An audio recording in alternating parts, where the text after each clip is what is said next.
तो सबसे पहले आप सभी फौजी भाइयों को जय हिंद, वंदे मातरम। मेरे प्यारे साथियों, एसएससी जीडी 2025 जो वैकेंसी आने वाली है आ चुकी है, फॉर्म भी ऑनलाइन भर चुके हैं। तो आज हमारे साथ है अनिल सर, जो कि एसएसबी में है, सशस्त्र सीमा बल में।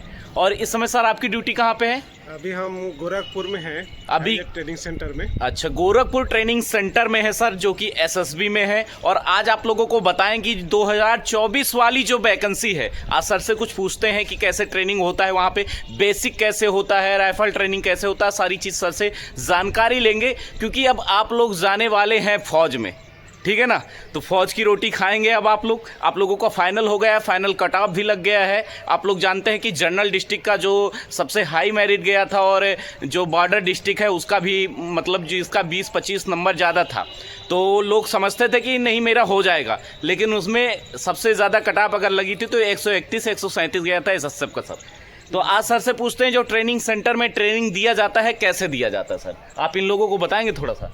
सबसे पहले तो आपका जो चैनल है उनको आभार, और जो आपके साथी जो जुड़े हुए हैं आपके साथ, तो उन लोगों को भी मैं अपने तरफ से थैंक यू, शुक्रिया बोलना चाहता हूं, क्योंकि हमें शायद इस चीज़ों को लायक समझे। और सबसे पहली बात है, आपका स्वागत है, जो आप लोगों ने बहुत मेहनत करते हुए आप लोगों ने इस जर्नी में अभी मुकाम हासिल किए हैं, और लगभग आप सफल होने वाले हैं।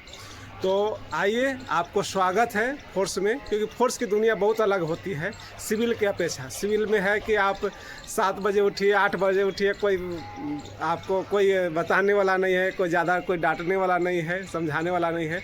लेकिन वहाँ का जो डिसिप्लिन है बहुत अलग दर्जे का होता है। वहाँ होता है कि 4 बजे जगना है, आपको तैयारी करना है, पहले ब्रश व्रश करके फ्रेश व्रेश होकर के सारे दाढ़ी साड़ी बना करके, रोज़ वहाँ दाढ़ी बनती है।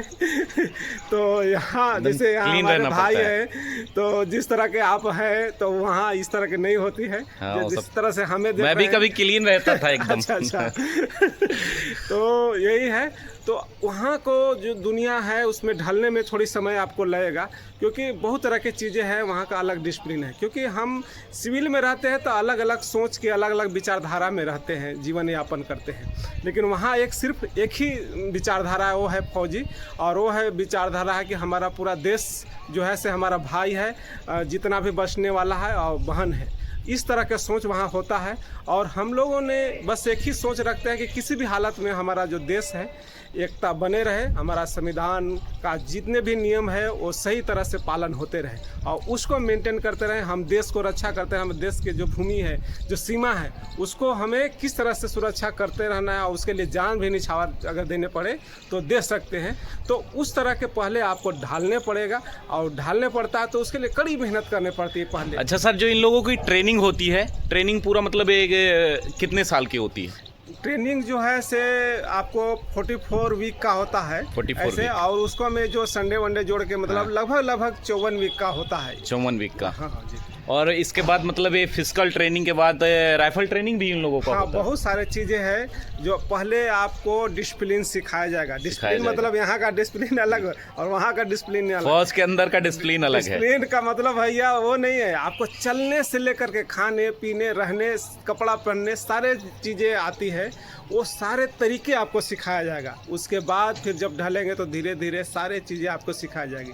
जिस चीज़ से आपको डर लगता है, जैसे आपको वेपन से डर लगता है, हथियार से डर लगता है, उसको पहले सिखाया जाएगा। बम बारूद से डर लगता है, उसको सिखाया जाएगा।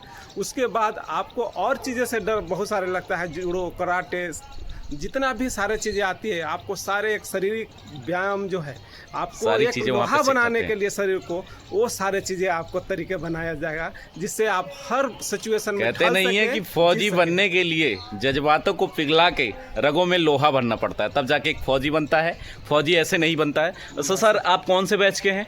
हम तो ऐसे 2006 बैच के हैं। अच्छा, 2006। हाँ, इससे पहले मतलब पहले आपका रिटर्न हुआ था या पहले रनिंग हुआ था? नहीं, जब वैकेंसी आई थी हमारे समय में रिटर्न भी हुआ था, है ना? उसके बाद फिर रनिंग वगैरह सारे चीज़ें रनिंग हुआ था। उस समय मेरिट कितनी लगी थी आपकी? उस समय मेरिट जैसे सारे चीज़ मिलाकर लगता था। जैसे रिटर्न तो हुआ, उसमें पास मार्क्स मैंने जिस तरह से आया, लेकिन मेन है फिजिकल पर होता था उस समय ज़्यादातर। फिजिकल पे आपका, हाँ, फिजिकल मतलब कि आपका उस समय भी वेस्ट 5 किलोमीटर दौड़ाया जाता था। 5 किलोमीटर नहीं था, 1600 मीटर 1600 था। मीटर। लेकिन 1600 का जो था दौड़ वो कंपटीशन वाला था, ऐसा नहीं। अच्छा, मतलब हम उसमें टाइमिंग दिया जाता हाँ, होगा ना, इतना टाइम दिया होता था, लेकिन फर्स्ट सेकंड थर्ड जो था मैं समझ गया। जैसे इस समय बिहार पुलिस में होता है ना हाँ, कि अगर आपको 5 मिनट टाइमिंग दिया जाएगा, 5:25 दिया जाएगा, तो यदि आप कम टाइमिंग में मारते हैं तो उसका नंबर जुड़ता है। हाँ, तो उस समय भी ऐसे नंबर जुड़ता रहा होगा। था।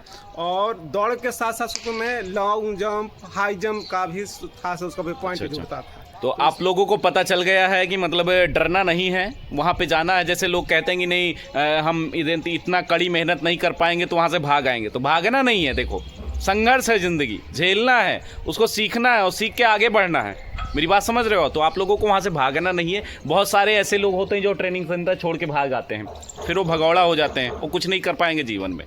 ठीक है, तो आप लोगों को भागना नहीं है। सर देखो अभी भी फिट लग रहे हैं। अभी आपकी कितनी एज हो गई? अभी हमारा लगभग 37-38 साल हो गया। 38 साल है, एकदम फिट है। अभी भी दौड़ा दो 5 किलोमीटर। हमें पता है कि 5 डाउन ही होगा टाइमिंग, हमको पता है कि 5 डाउन ही टाइमिंग होगा। अभी भी दौड़ा दो। साल मेरा नौकरी का हो गया, 1600 मीटर अभी दौड़ा दो अगर सर को, तो 5 डाउन टाइमिंग मार देंगे। 18-20 साल नौकरी का हो गया।